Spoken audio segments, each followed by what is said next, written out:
All right, everybody. So we've gone through the B101, A201. We've spoken about the different delivery methods. We've spoken about some other contracts like the C401 and so forth. And this session is focusing now on other elements of practice management, but also it is borderline related to project management and construction evaluation. It all has to do with all these contractual and ethical duties that we have as architects. And we're going to talk today about the codes of ethics and professional conduct that was issued by the AIA, the American Institute of Architects. And we're going to also talk about the rule of conduct that is issued by NCARB. We have to abide by them. If you are a member of AIA, you have to abide by them. If you are part of NCARB or NCARB certified, you have to abide by them. I doubt that any of you will not be part of AIA or NCARB. There are just some very distinguished memberships that we will, we're gonna have to put right next to our name, those credentials.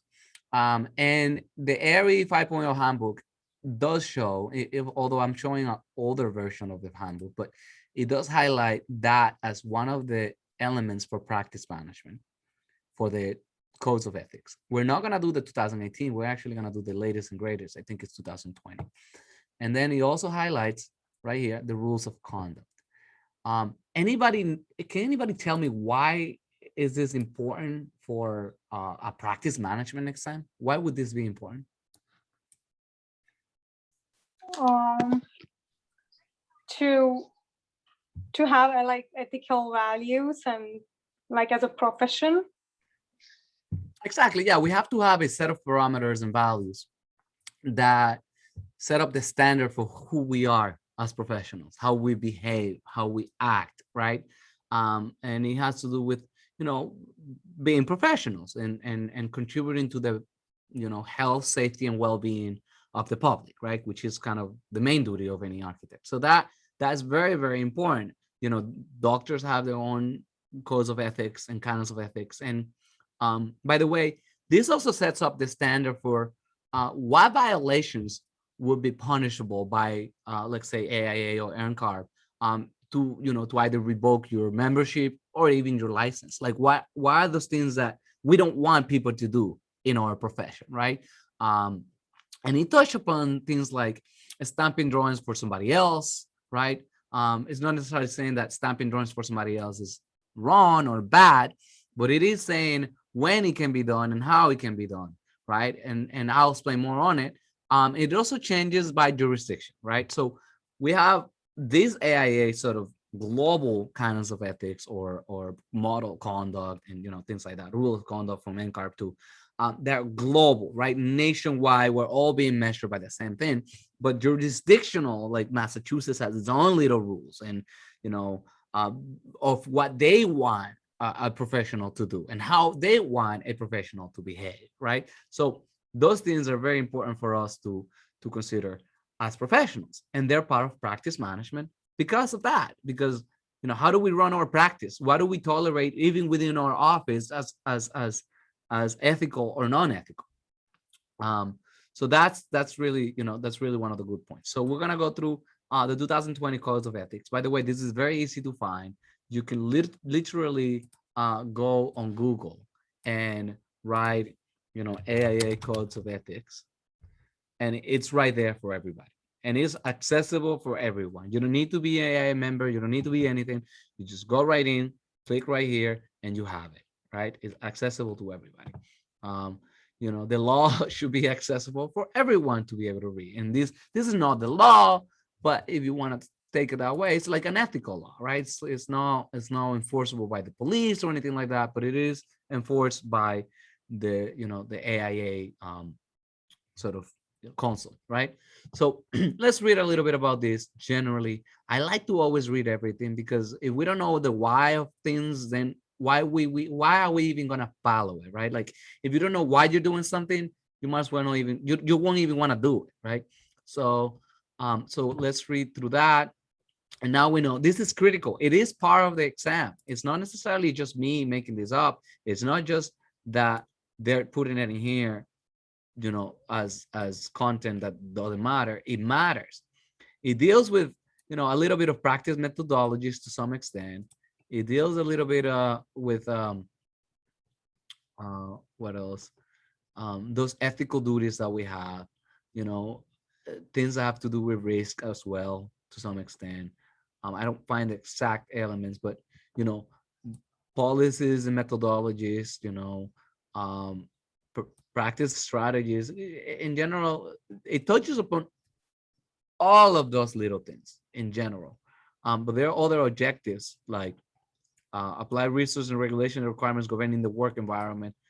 This one right here.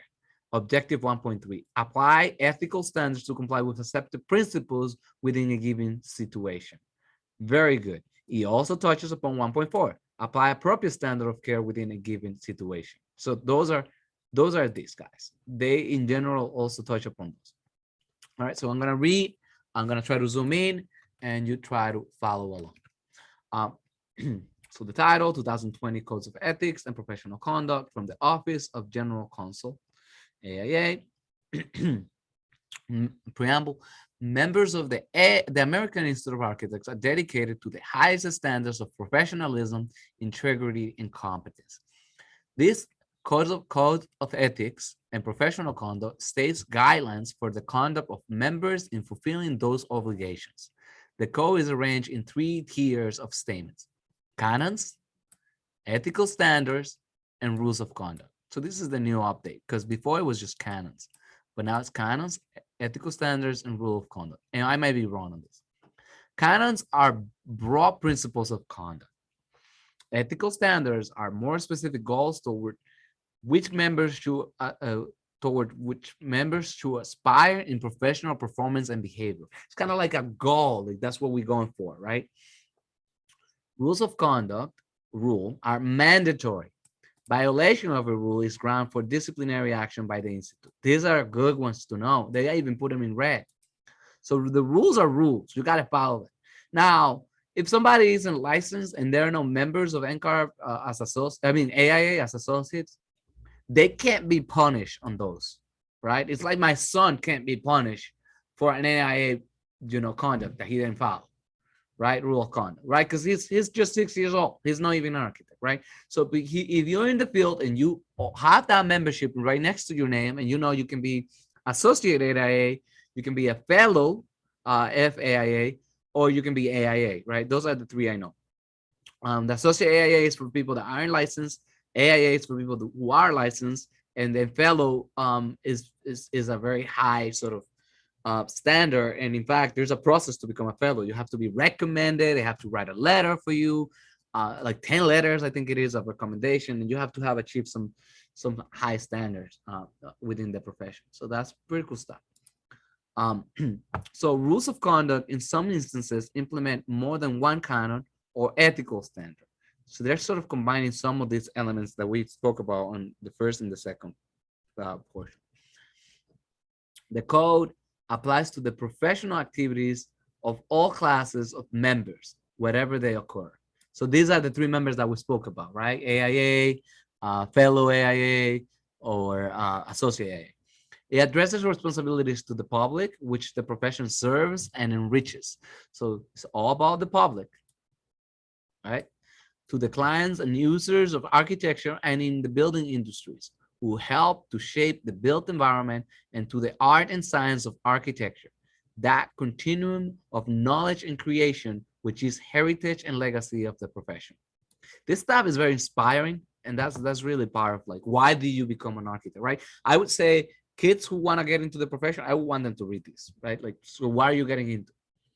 Commentary is provided for some rules of conduct.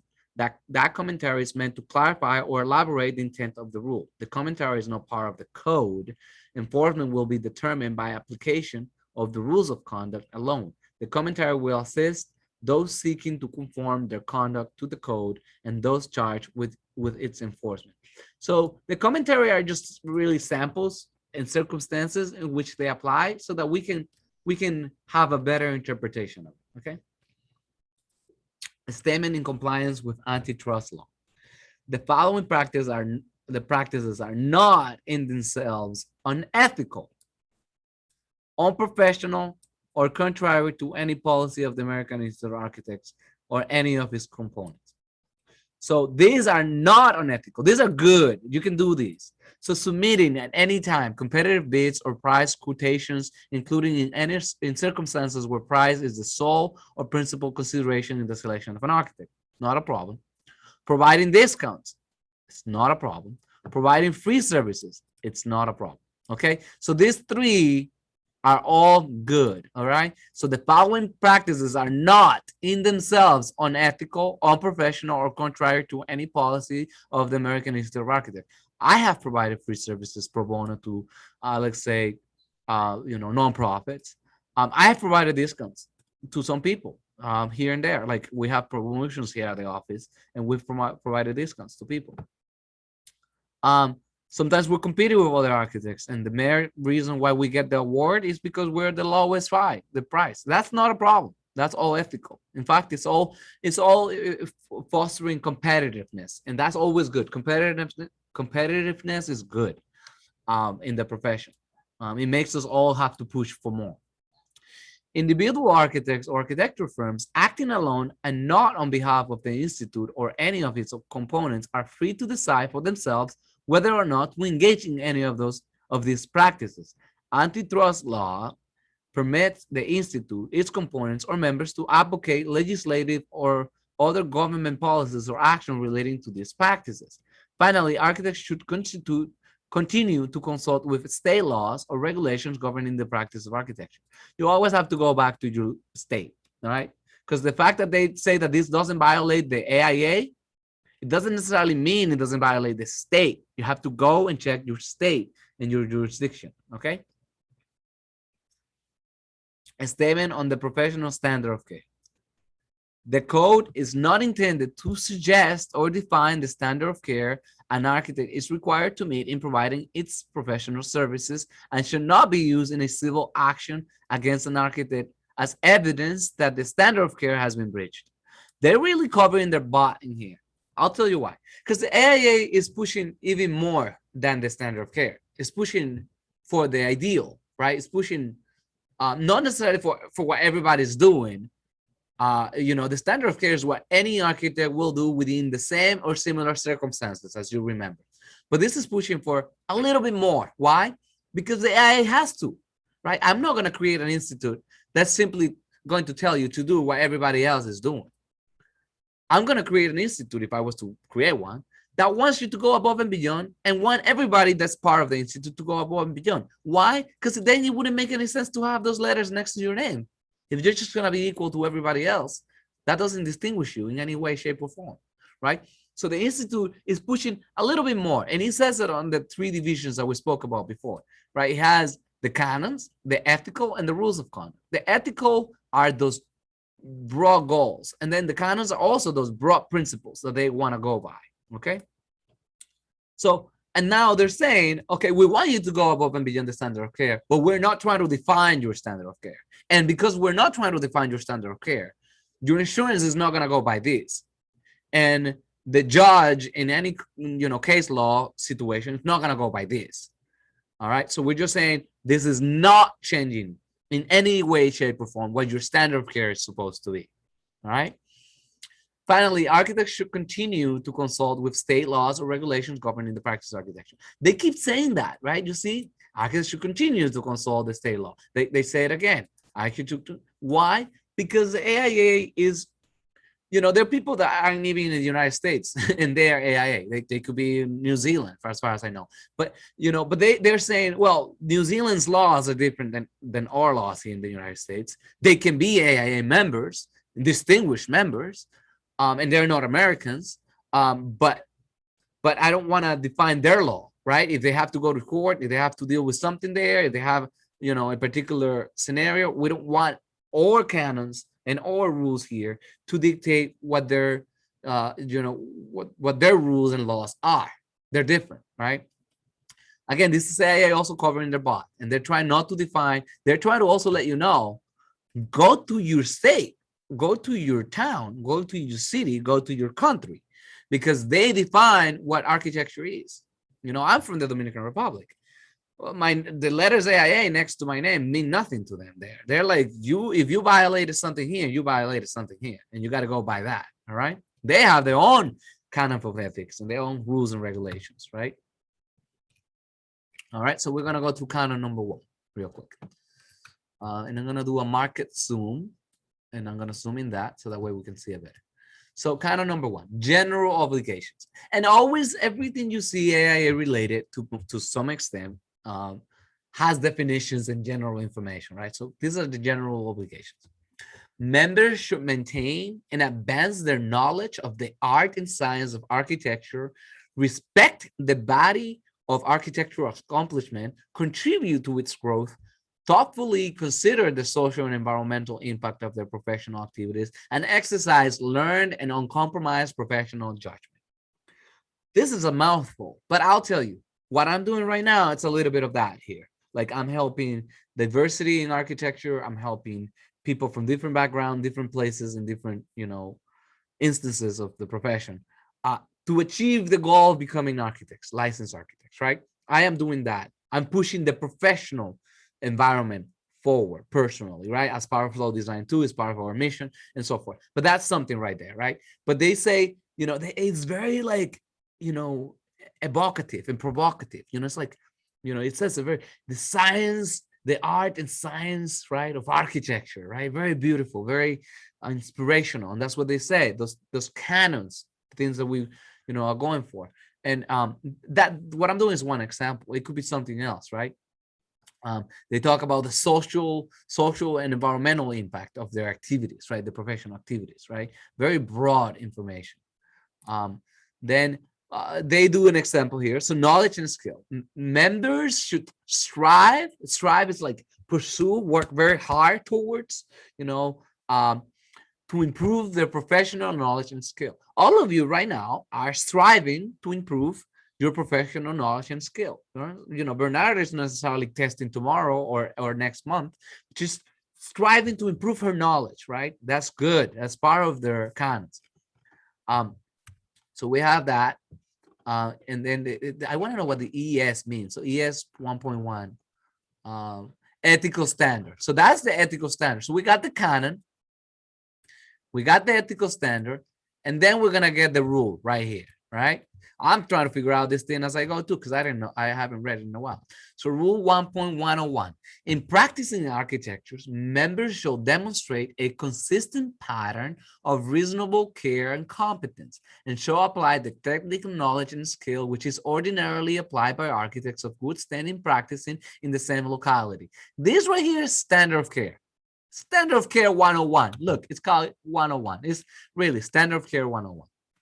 That's a rule that can be enforced by the AIA, but it's also enforced by your locality, okay? And then they say the commentary right here, commentary. By requiring a consistent pattern of adherence to the common law standard of competence, this rule allows for discipline of a member who more than infrequently does not achieve that standard. It has to really be that you 3 out of 10 projects or out of 5 projects, you're just not doing it, right? There's the one job that sometimes doesn't reach the level you wanted it to reach. It's life, right? We're humans, right? We get sick, life happens. But they're saying consistently, right? You got to have a record. That's a good word here in the United States. A good record. Having a good record is very important. Having a bad record, trust me, is horrible. So they want that track record of consistency. These are the things that keep me up at night. It means that I have to check those drawings out. I have to make sure they look good. I have to make sure all of those things are good. Past success does not determine future success. It's something you build every single day, every single minute, every single hour as you're working. You can never be too tired to review some drawings. If that's the case, don't send them today. Send them tomorrow. You can never be compromising your standard of care because somebody's rushing you and they need it by today or by yesterday. It's their problem, not your problem. Don't make their problem your problem. Why? Because then you're going to lose your license. And I'm really scaring people right now, but it really can happen. You're going to probably, somebody, and that's not even the worst case. The worst case isn't losing your license. The worst case is a fatality where somebody gets hurt. That's really the worst case. I can care less about losing the license. I care about people getting hurt. I don't want that to ever happen, because more than losing your license, you're here to protect the health, safety, and welfare of the public, right? You don't want anybody to get hurt. So in that case, they explain that one, and then we go to the next ethical standard, standards of excellence. By the way, this is above and beyond what the standard of care speaks about. Okay, the ethical standard here is above and beyond what the standard of care is all about. And I'm always going to be hammering standard of care. Boom, boom. So you know what the standard of care is. Eventually, you're going to understand what the standard of care is in any sample that comes at you. So in the standards of excellence, members should continually seek to raise the standards of aesthetic excellence, architectural education, research, training, and practice. You got to always try to pursue that, right? Now, it's a pursuit, like just a pursuit of happiness. It's something you aspire towards, right? Every single day, you got to push it. If you did a house yesterday, today's house should be a little bit better than last house. You should push for a little bit better. Lessons learned, something you picked up from that, okay? Then ethical standard 1.3, natural and cultural heritage. Members should respect and help conserve their natural and cultural heritage while striving to improve the environment and the quality of life within it. It's just saying don't be destructive of everything around you, nature and things that were before you, right? We love that stuff. We love history. We love all that stuff, That's why we go to museums. That's why we enjoy that stuff, right? Whether you're a modernist or contemporary architect does not matter. It's really just being a good person, a good neighbor, respecting the elderly, right? Somebody behind you. Plus, everything that we've already learned today is based on something that has happened before. So we can respect it. It's part of the heritage, the story, right? If aliens were to come in here, they will grab all of our archaeological or architectural, artifacts and study them, and they will learn about who we are and how we are as a nation, right? These days we're talking about going to Mars. I mean, that might happen, right? But we can actually leave a trace there too about architecture and design and what we believe. Then human rights. Members should uphold human rights in all their professional endeavors. Very important. Here at Flow, we try not to get into all of this very destructive, discourse out there. And I'm using my office as an example. Sometimes because it's very controversial, and we'd rather not like lose clients and lose, momentum because of something that really doesn't matter, right? So we don't engage in certain things.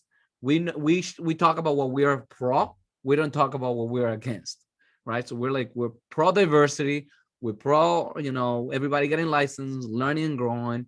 We're pro, empowerment of youth and young people in the business, while also, finding a place for everybody within the profession, right? Not all of us are created equal. So everybody has a superpower, and we want to, push it forward. So, but that has to do with human rights, right? So we talk about that. So what rule comes from this canon? So let's talk about that. So members shall not engage. And now you see how it works, right? So first we have the ethical standard, right? No, actually before that we have the canon, right?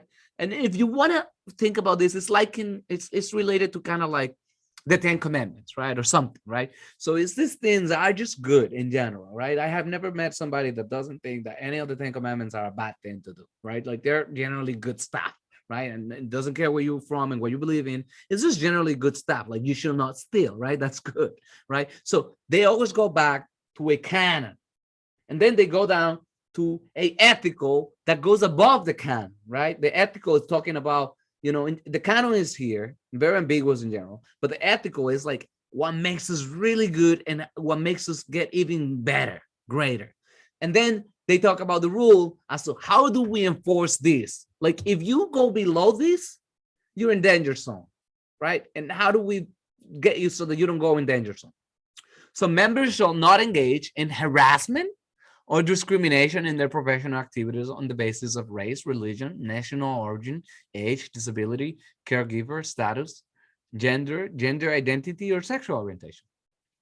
So that's what I was talking to you about. Like, we don't talk about what we don't like. We talk about what we want here, folks. So diversity is all about that in general, right? Harassment, we don't do harassment. We don't discriminate, right? Things like that. So that's stuff that you shall not do. Now, they're enforcing it as a rule, and you can lose your membership as an AIA member.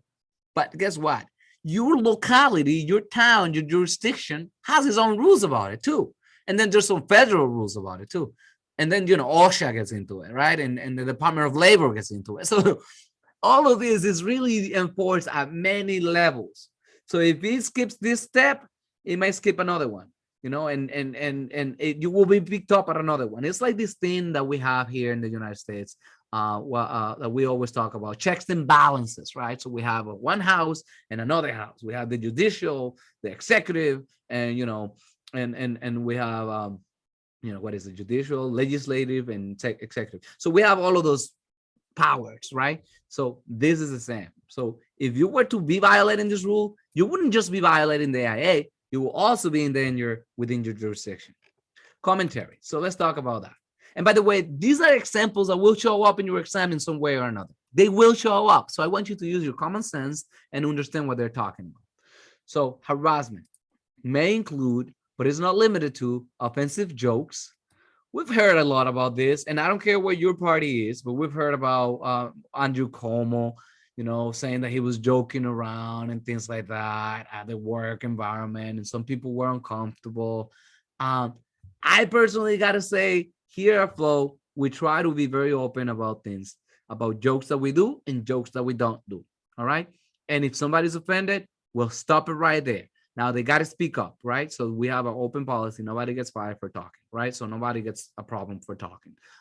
Sometimes I'm the first one that throws all these crazy jokes because I'm very creative and I'm always talking a lot, as you can tell. So, but I try to always say, hey, if any of this is offensive, let me know, But again, it should, and that's part of our handbook, our standards, right? As an office. So offensive jokes, right?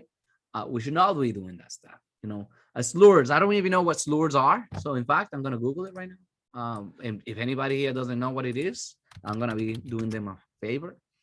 So slurs, speak indistinctively so that the sounds run into one another. An insinuation or allegation about someone that's likely to insult them or damage their reputation. So I think slurs are a little bit like mocking, kind of like, yeah, right. Or like that tone that's very demeaning. So we don't do that. Epithets, it's from Spanish, epíteto. I know what it is. It's like a, like comparing something as something, like you're like a stone, you're like, the metaphor type of thing, right? So it's, or name calling, like you don't do that stuff, right? Unwelcome physical contact, unwelcome. Now, how do we know it's unwelcome? I don't know. You got to ask, right? Can I give you a hug, right? So here at the office, sometimes people do such a tremendous job, or even I, right? And some member of the office wants to give me a hug. I'm good. I tell everybody I'm cool with it. I like hugs. It's all good. So, but there are places where I've been that it's been uncomfortable. And I'm like, dude, I don't want you talking right in my face. It's not cool, right? I walk back, right? So things like that, get into that, right? And these days, this is more so than anything. You will find questions on this. I'll tell you right now. Why?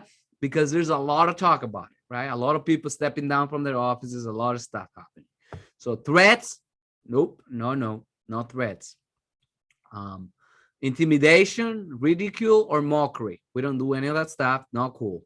Insults or put downs, not cool. Offense. In fact, all of these things, by the way, are called, believe it or not, they are illegal in every step of the way. If somebody is doing this to you, intimidation, threats, insults, put downs, that's called abuse. Yeah, and you can get a restraining order against that person or a harassment order against that person in the law in Massachusetts, at the very least, if that person is doing that to you or anybody's doing that to you. It's not really a joke, and they can go to jail for several years for this. They can, no joke, any of this stuff is not cool. So it's not just even enforced in the AIA canons and the AIA rules. It's also enforced at the judicial level, at the, in the court system, it's enforced. None of those things are cool. So we don't do any of that stuff. Um, Again, if the work environment has their own, they have to have a very clear rule of this stuff. But I wanted to kind of illustrate it, and I think I went all the way through, and I think people get it. No mocking, no joking, none of that stuff that may insult people. You could do it if everybody is in agreement, right? And I would say don't do it. That's the best way to go about it. So rule 1.402. Members shall not engage in conduct involving wanton disregard of the rights of others. I have no idea what wanton means. So cruel or violent action, deliberate and unprovoked, sexual unrestrained, or having many casual sexual. I don't know. That's a little too much information. So it has to do with something that is violently done and is not welcomed, right? So the commentary: wanton disregard under this rule includes conduct taken in disregard of a high degree of risk that the complainant would be adversely affected, and that risk will be apparent to a reasonable person. Reasonable person is an objective standard and considers someone who uses such qualities as attention, knowledge, intelligence, and judgment, which a society requires of its members to protect their own interests and the interests of others. Wanton disregard under this rule also includes engaging in conduct that is severe or pervasive enough that a reasonable person would consider it harassing, hostile, or abuse. This includes, but not limited to, sexual misconduct, bullying, intimidation, or retaliation. Retaliation. Yeah. So that's that. So I would say it's an example of that is like, a boss coming on to a girl that works there and saying, listen, you don't go out with me tonight, you're fired. I mean, it's completely outright, and it's like really like, boom, abusive right there. But I'm just trying to make the point. Or somebody that does not finish the deadline on time and just start like throwing bad jobs at them and joking at them and things like that. There are people that don't have a good sense of humor also, and they insult others without knowing, or maybe they do know, but they happen to have power. So we don't take that here. Flow is not about that. We don't do that. So ethical standard designed for human dignity and the health, safety, and welfare of the public. Members shall employ their professional knowledge and skill to design buildings and spaces that will enhance and facilitate human dignity and the health, safety, and welfare of the individual and the public. So it's kind of also going a little bit above and beyond, like, I mean, we know that 60% of all entrances in a building shall be accessible, right? Why not make all of them accessible, right? Why do you have to just do the 60% that the code tells you need to do, right? I mean, how much is it gonna cost, right? So it's about enhancing that, right?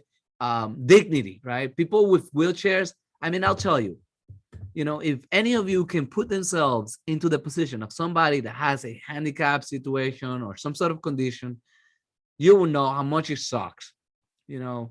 One example, and this is a very simple one. I'm one of the few guys I know that changes diapers, right?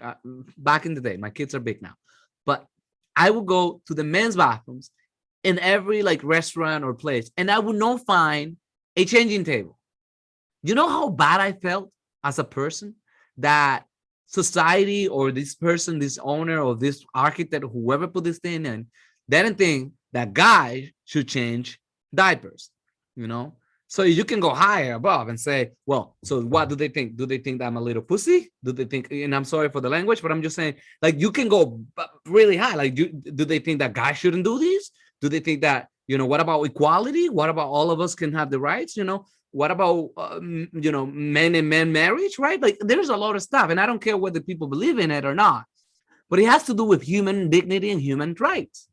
I shall be able to change my son's diaper. You know how difficult it was to change my son or daughter's diapers at those places? It happened many times. I had to put a toilet down, put the seat down, and change a diaper there on a little thing that's probably this big, and my boy was huge. He was a big guy. He wouldn't even fit there, and try to lift it and change it. It was very demeaning. It was very difficult.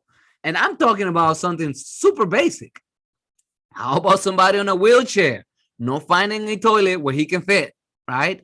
So whenever people come to me and say, oh, I'm going to do this little restaurant, and, it's going to be, owners always come with this. Oh, it's going to be like, men and women's bathroom and blah, blah, blah. And I'm like, well, you got to make an ADA and you got to provide at least two. Don't just provide one. It's happened to one project, right, Bernarda, where you had to provide two. So it's just, we don't want to make people go through uncomfortable situations. It's about human dignity.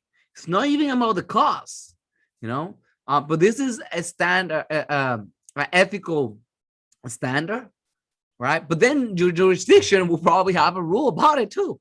It could be the ADA or it could be something else. Here in Massachusetts, we have it's no ADA, it's MAAB, Massachusetts Architectural Access Board, but they have their own rule. Members shall not only design spaces intended for execution. This is a big one, big one, big one. We shall not design spaces intended for execution. You know what this is saying? Architects shall not knowing design a space where people are going to be killed. You're like, whoa, whoa, whoa, whoa, whoa. What about the kill sentences and things like that? Well, AIA members should not do it, period. And we had this conversation with Alan once. Just not do it, period. Because we believe in preservation of life. We believe in life, We're supposed to protect the health, safety, and welfare of the public. Killing people ain't none of those. So that's a big one, big one. So if you ever have to, let's say on an exam, pair the standard, the ethical standard with the rule, well, design for human dignity is against killing people. So you can design prisons, that's okay. And you say, why is it different? Well, prisons are lawful in the sense that you're protecting the greater good. Killing, it's never protecting the greater good. We believe in diversity. We believe in, things like that. So that's, again, you may disagree with this, and I don't care. For the exam, you want to pass. You want to get it right. So you don't do that. So let's read the commentary. So the purpose of Rule 1.403 is not to address individual positions or opinions. I said that, right? So I don't care what you believe. This is just the way it is. Rather, it is to codify how members choose to embrace the highest standards of professionalism, integrity, and competence. All right? They are part of a community of regulated professionals who, through their required education, training, and practice, protect health, safety, and welfare of those who come into contact with their work. People, to some extent, should be enhanced by our work. In some way, shape, or form, they should be enhanced by that, not detrimental. The design of spaces for executions is inconsistent with that ideal. Designing spaces intended to end human life is inconsistent with the ideal of upholding human rights. So that's not just about prisons where life sentences are being executed. It's also about places where people kill, let's say, babies, right? Whatever you believe on that or not doesn't matter to this. So when you become an AIA member, you abide by the fact that you're not going to be executing fetus or, you get it, right? Abortions are not enforced in the AIA. They're not good for the AIA. The AIA does not believe in abortion, right? Or at least does not believe in designing spaces to execute abortions. Does it make sense? And it does, it has to do with abortions. It has to do with hospice places where people get induced comas and killed. It has to do with those prisons where life sentences are being enforced. All of those are examples of this, okay? So what is lawful, by the way, it says what is lawful and what is ethical are two separate things, right? The fact that something is lawful doesn't make it ethically correct. Anybody have an example of something that may be lawful, but that's not ethically correct according to the AIA or in general? Anybody?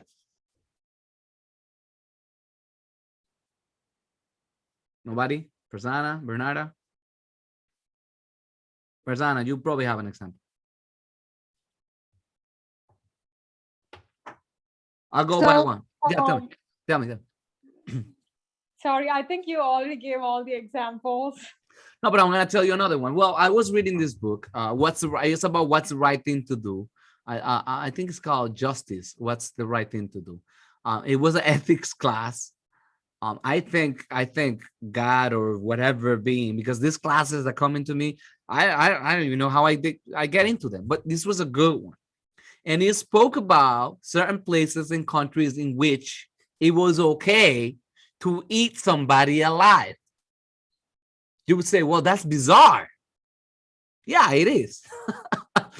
But there are places in which you can write a contract and somebody can pay you by that contract, lawfully executed, to eat somebody. I don't know of any particular example from the book, but it may be lawfully correct to do so, but it is ethically wrong. We all believe it's wrong. Cannibalism is wrong, but there are places where cannibalism is okay. There are tribes that actually eat somebody if they violate some of their rules, right? And you're like, what on earth? Well, guess what? There's civilizations in this world where very few cameras have ever been, and very few governments have ever been. There are tribes within this big, globe of called planet Earth, where, we don't know much about, right? Things like that. So it may be lawfully correct to do some of those things, but it is ethically wrong. Does it make sense? Good? That? Good? Okay. So acting lawfully may not equate to acting ethically. Oh, Yeah. I love this one. I love this one. Acting lawfully may not equate to acting ethically. All right. There's not a law that says, like for instance, if I see a fat boy out there, I'm like, look at you, you're fat. There may be no law that says that, like, what I'm doing, I will have to go to jail for it, right? In fact, that happens all the time. Bullying, it happens like every single day. We've had bullies even in the highest levels of government, right? And everywhere, in baseball, sports, bullies are there. It's not unlawful, yet it is ethically wrong. Does it make sense? Got it? Yes. Okay. With respect, and I'm always into this stuff because I like to know what the borderlines are for things. Like, well, what makes this wrong and what makes this right? And I love arguing too sometimes. So for the sake of learning, not necessarily for the sake of winning, but for the sake of learning. So with respect, like taking the devil's advocate, like, you know what, I agree with you, but let's look at it the other way. So with respect to rule 1.403, members should not be involved in the, let's see this. The design of spaces intended for execution, regardless of whether execution is legally authorized. We got it. We know that. So rule 1.404. Members shall not only design spaces intended for torture, including indefinite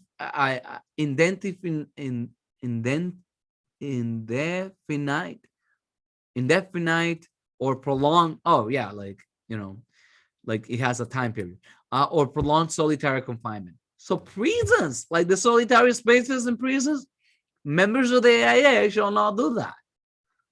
And you're like, well, so then who is doing those jails? Well, somebody is doing it and they're making money, but they're surely not AIA members, or at least they haven't been caught or what is the word?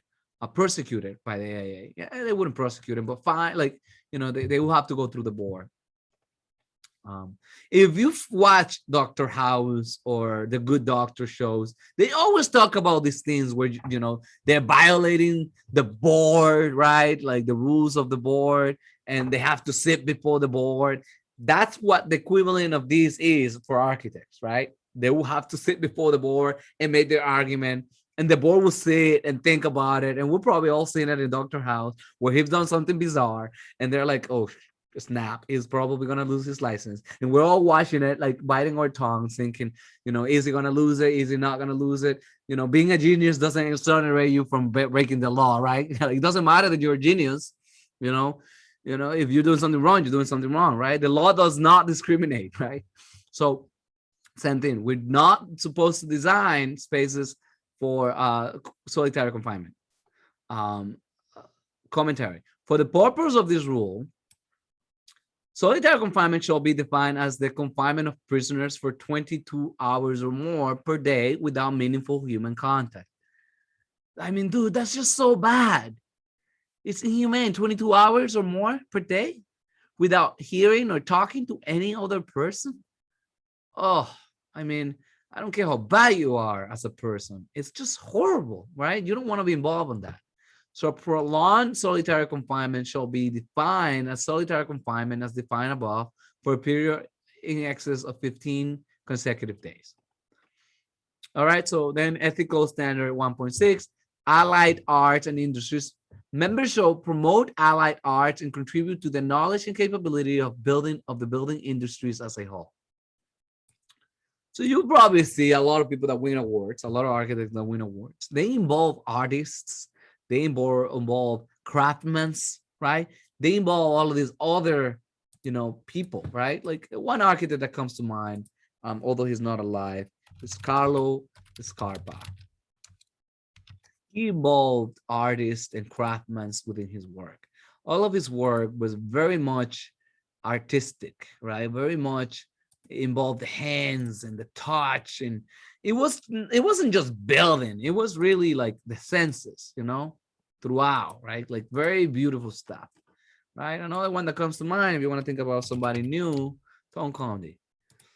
So this guy creates all these very beautiful artifacts. We've probably all seen this little house, mobile home, or things like that. The guy's superb, he's awesome, but it deals with other things beyond architecture, right? It's craftsmanship, right? These things all perform some sort of kinetic and functional elements to it, right?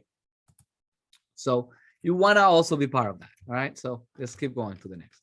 Kind of number 2, obligations to the public. Members should embrace. By the way, do you see the difference between should? That's a canon, right? And also the ethical standard should, right? That's what the the denomination, and the rule is shall. Shall is a must. Should is it would be ideal. It would be nice. It would be great if you did that. Must, right? So when you tell your kids you shall clean your room, it's not like if it feels like. If you tell your kid you should clean your room, it's kind of like a suggestion. Sometimes we do say you should, and we mean you must. You probably know what I mean. It's like if you don't, there are consequences, right? But this doesn't say there should be consequences. This is you should. You shall is your must. You out to. All right. I guess I'm teaching English here a little bit too. So, by the way, I'm gonna tell you what my Cash App is. You guys can give me some. I take any tips and any stipends.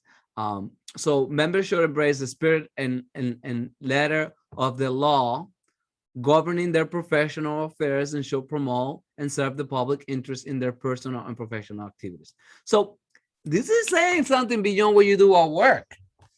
It really is talking about what you do outside of work also. And you're like, really? Yeah. When he talks about personal and professional activities, personal is talking about what you do outside, being a member of a community, right? So that's a canon. Members should embrace the spirit and letter of the law governing their professional affairs and should promote and serve the public interest in their personal and professional activities. All right. So the conduct, there's the ethical standard. Members should uphold the law in the conduct of the professional activities. So like you should not steal, right, within your own professional, like if you tell a person that your fee is $3,000, You should not send in an invoice for $3,500 unless you've already told them that there was a $500 additional services. And they should have already approved it. You can't just incur them unless you've told them that you were going to incur them. All right. I never like to surprise my clients with weird invoices made up, just like cell phone bills that show up to you and you're like, why am I paying for Los Vistas calls that I never made? Right. Things like that. Right. It's just not ethical. Right. So what's the rule? Well, here's the rule. Members shall not, in the conduct of their professional practice, knowingly violate the law. And I don't know any examples, so I can't think of any. So let's talk about this one. The violation of any law, local or state or federal, occurring in the conduct of a member's professional practice is made the basis for discipline by this rule. This includes the Federal Copyright Act, which prohibits copyright in architectural works without the permission of the copyright owner. Allegations of violations of this rule must be based on an independent finding of a violation of the law by a court of competent jurisdiction or an administrative or regulatory body. So it could be the Board of Architects that will look into it in your particular, in Massachusetts. It would be, the law that you would actually be sued and you will go to court. And then if they won, then you have been found guilty of violating the law on copyright. So that's an example, right? But that's an example on your particular thing, right? So then what rule? Rule 2.102. Members shall neither offer nor make any payment or gift to a public official with intent or influencing the official's judgment in connection with an existing or prospective project in which the members are interested. Very good. It's about bribing. You don't bribe people, okay? You don't give people things. Plus, neither are they supposed to take it, right? So, in fact, if you were to even try to take if somebody, let's say a building inspector was to even take a gift from you, they're already breaching their own standards. And they got to check with their own towns. But I have never met any building official who actually would accept a gift from somebody because they're not supposed to. They work for the public, right? So, and there's some towns are, a little bit more strict than others. But for instance, one example I will make. When I first opened Flow Design, I didn't know how to promote my office, right? So I printed pamphlets, walked around, put it in cards. I tried it all. We all have done it. Everybody has done something like this. So, put it in cards, send it in places, send email to building departments and things like that.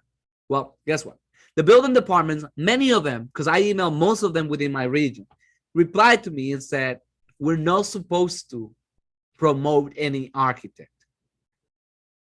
However, we do have a job posting board within our building where people can come and pin up their stuff.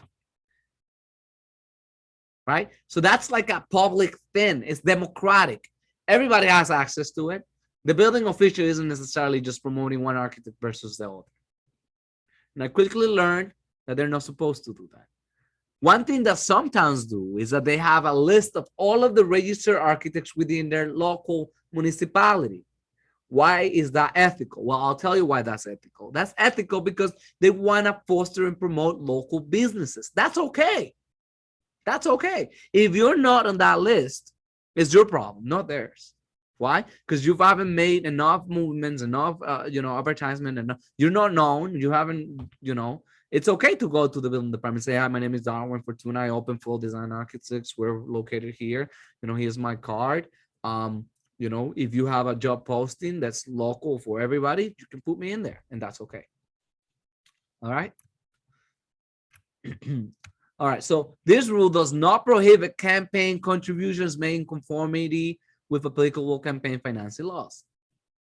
You can actually vouch for a select man or a building official or somebody. Yeah, you can.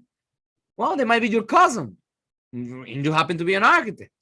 You want your cousin to be the building official, or it could be a mayor. You want your cousin to be a mayor. That has nothing to do with that. Now, it does say with applicable, it has to conform with applicable campaign financing laws. And you have to look into that in your particular municipality. It might be, you can't just launder money with them, giving $1 million or whatever out of the blue. It's got to follow some sort of ethical rules and laws. Rule 2.103. Members serving in a public capacity shall not accept payments, gifts, which are intended to influence their judgment. An example is, let's say you're doing the new police station of the town of Lawrence, Massachusetts, right? So, and some people, want certain particular design aesthetic or look, or there's somebody, right, within the community that's got power. And you know what? They want you to, to do, they might not even tell you that they want you to do something for them within that house, within that police station. But the fact that they're giving you $100,000, when you're drawing that, you may get a call and say, hey, listen, it was great seeing you. I trust you'll do the right thing with that police station. You know what that person is really telling you? It's telling you, I gave you $100,000, right? And I want you to do something for me. You know what I mean?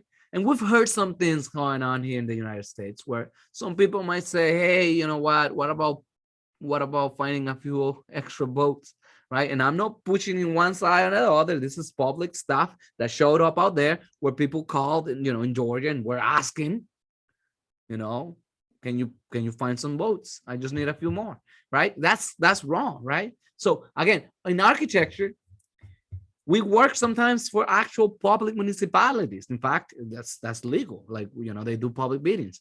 But you shall not be accepting money from those people. You shall not. I don't accept gifts from anybody within my building industry that is in the public realm. Private clients, I take it all day long. I don't care. I take it all day long. One of my clients gave me a big, a Blue Label drink. That was awesome. I took it. Yeah, sure. The guy's like a friend, like my buddy. I treat everybody equal, but still, that's great.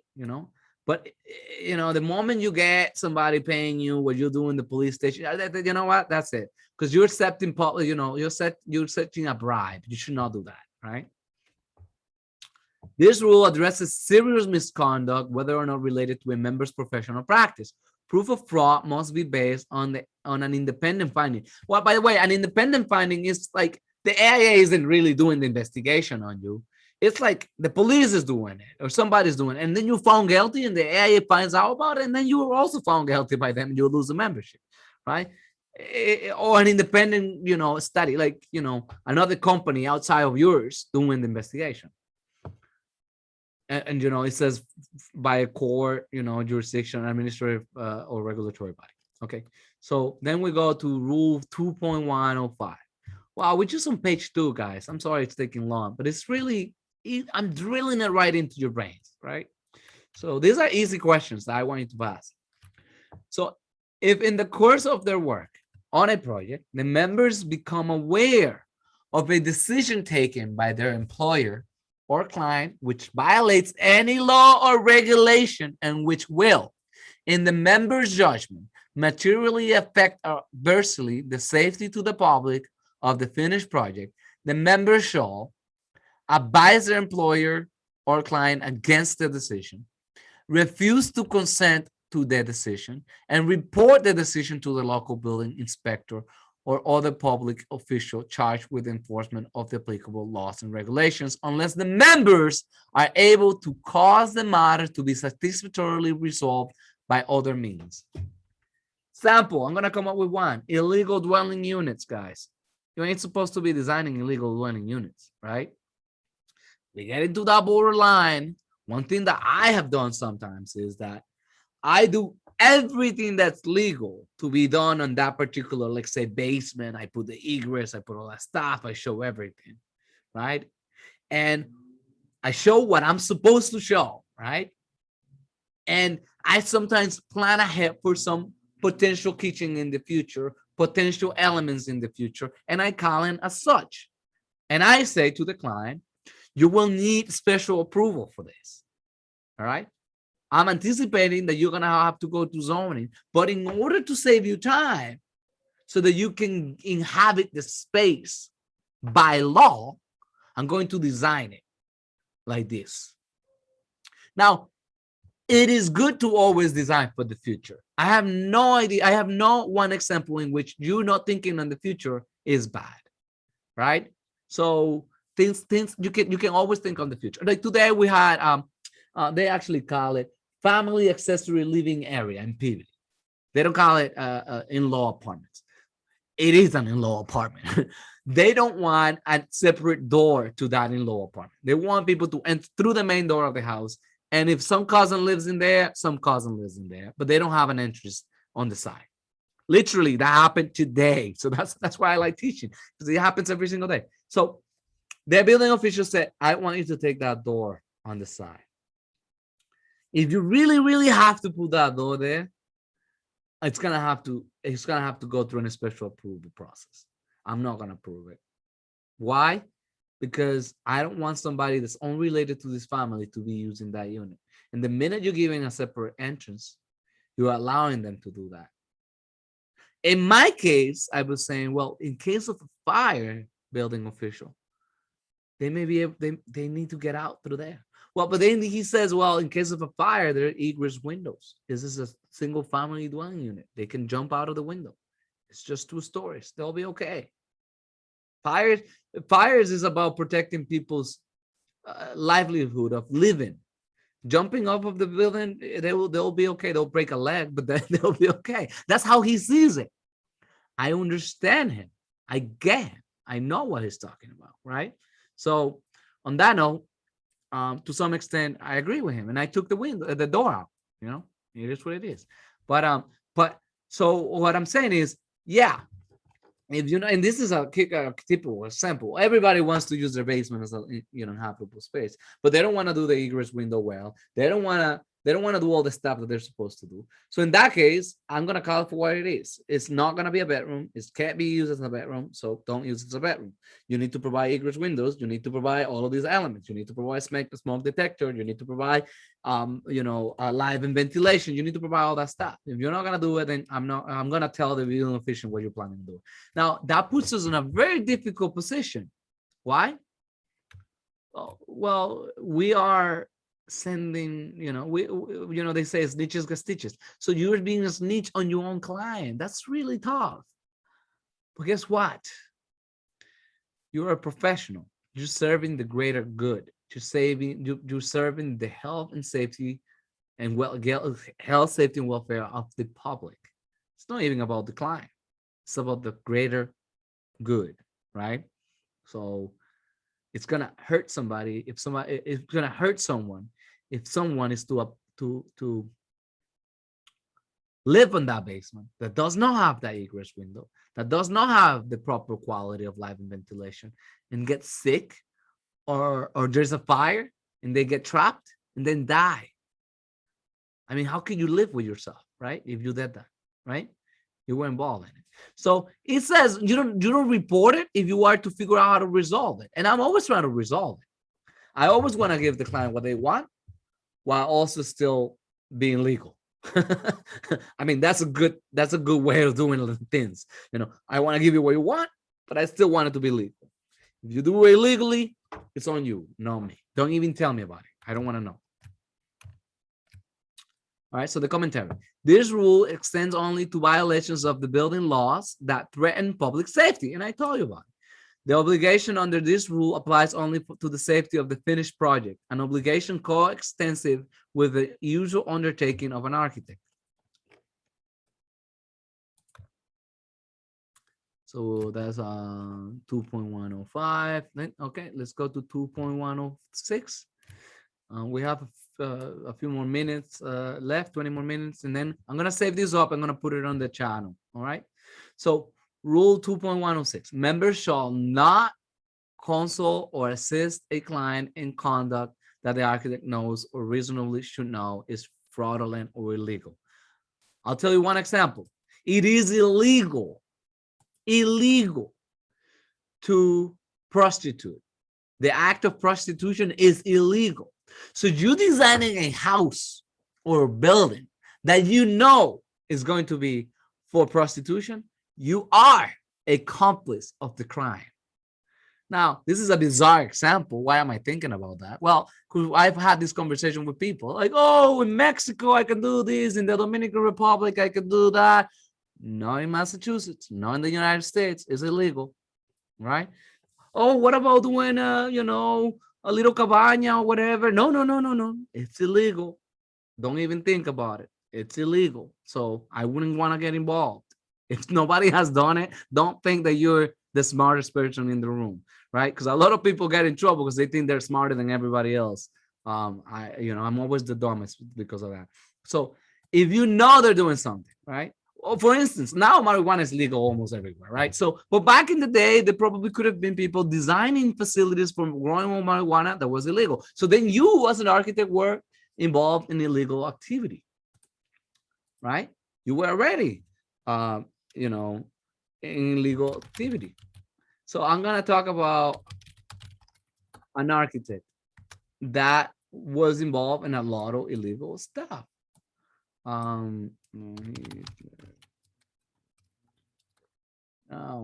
He's really gotten a lot of he's dead, I think, by now. But this guy right here, Albert Speer. Has anybody heard of him? Anybody? Yay? Nay? No, negative. Well, Albert Speer was the architect of Adolf Hitler. Anybody else heard of Adolf Hitler, the Nazis? Yeah? No? Yeah. The guy was like his best buddy, his best friend, right? Well, because of that, the guy did a lot of things. I mean, who says no to Hitler, right? I probably would have, and I probably would have been dead. But that's really the way it is, right? So I'm gonna read a little bit about it so that you can be enlightened a little bit. So, Mr. Albert Speer was born on March 19th of 1905 and died in 1981. Served as the Minister of Armaments and War Production in Nazi Germany during most of the World War II. A close ally of Adolf Hitler, he was convicted at the Nuremberg trials and sentenced to 20 years in prison. An architect by training, Speer joined the Nazi Party in 1931. His architectural skill made him increasingly prominent within the party, and he became the member of Hitler's inner circle.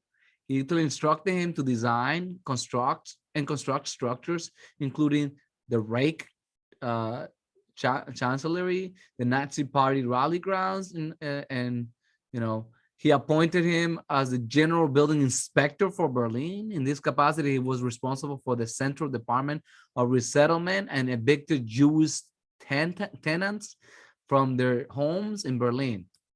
I mean, a bunch of stuff. And why on earth, Darwin? Why do you talk about one of the worst case scenarios? Why? To illustrate this. If your client is doing something illegal, you should probably not work with them. All right. I'm telling you right now, if they're smuggling or doing something weird, you don't build for them. You don't decide for them. You don't get involved with that.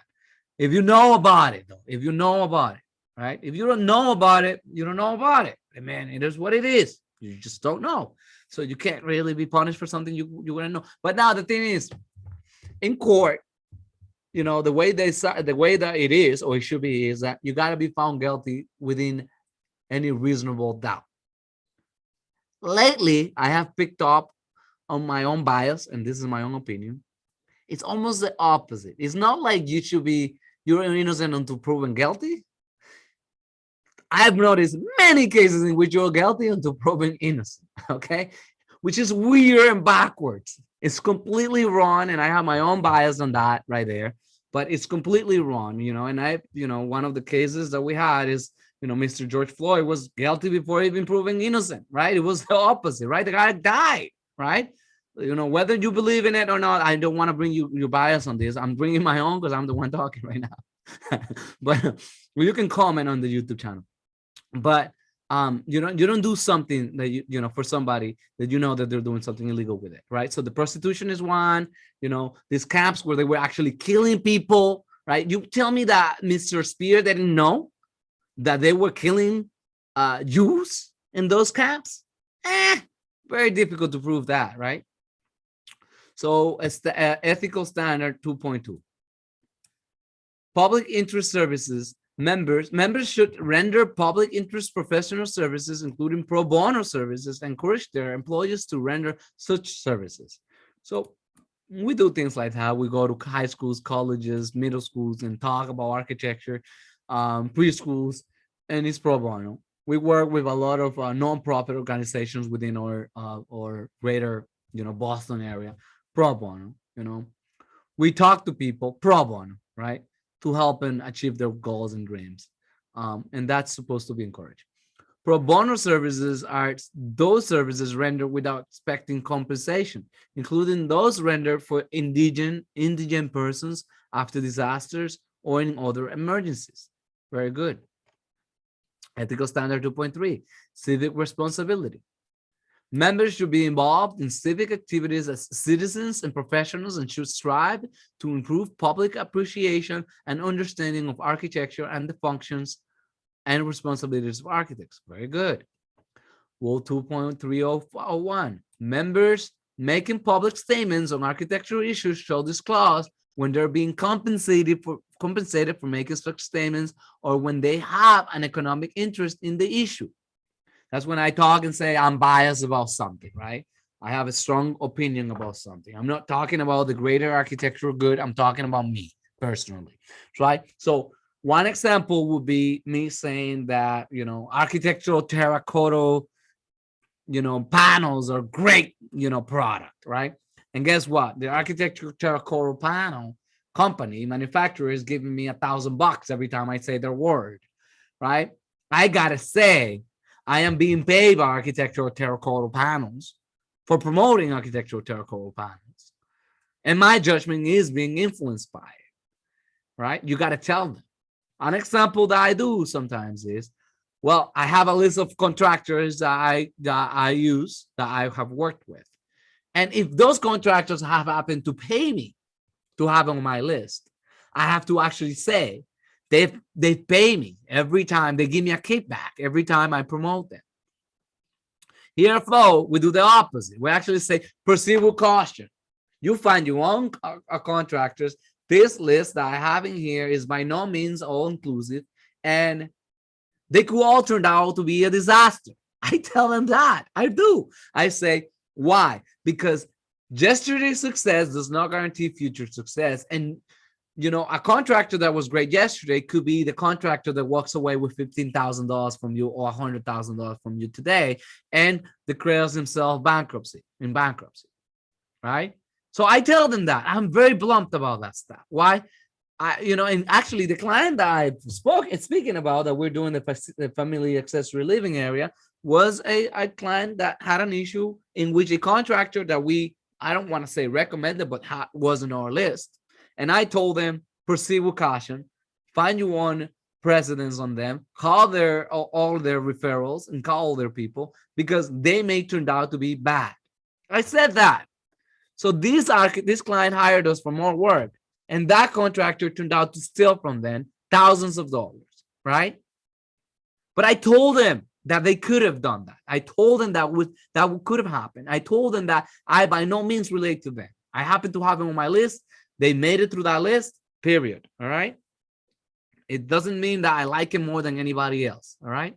So you got to disclose it. Right. So ethical standard 2.4, environmental equity and justice. And I think I'm going to end it at that. And we're going to upload this into our channel and you guys can watch it and subscribe. Environmental equity and justice. Members should promote fairness and safety in providing professional services and make reasonable efforts to advise their clients and employers of their obligations to the environment, including access to clean air. You see, right there. I don't want people living in a basement that does not have windows. I don't. Water, sunlight, energy flow, sustainable production, extraction, transportation, and consumption practices, a built environment that equitably supports human health and well-being and is resistant to climate change and restoring degraded and depleted natural resources. All right, so I'm going to end it right there, and we're going to continue on our next section It will be actually next week. But and tomorrow, I encourage anybody, tomorrow, Tuesday the 18th, anybody who is in that wants to learn about PDD, project development documentation, and project planning and design, PPD, to join. We will not be talking about programming and analysis because most of the people joining will be taking these two exams, and I want to help them out. For the rest of you, subscribe to the channel, like. I will for sure put my Cash App and Venmo there, guys. Who can use a few more bucks, right? It's all good.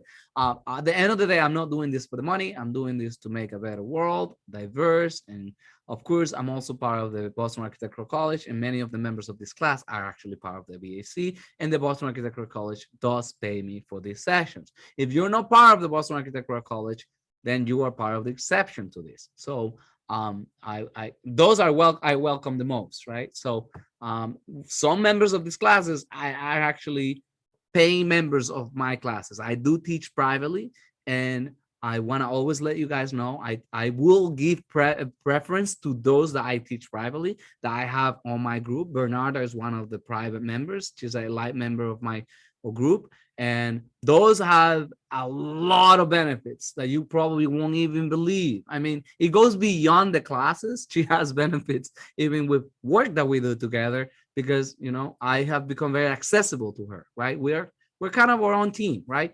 So I don't guarantee that will happen with you. It happened with her, but that's just the way I roll. All right, thank you so much. Subscribe, like, and share. Love you all.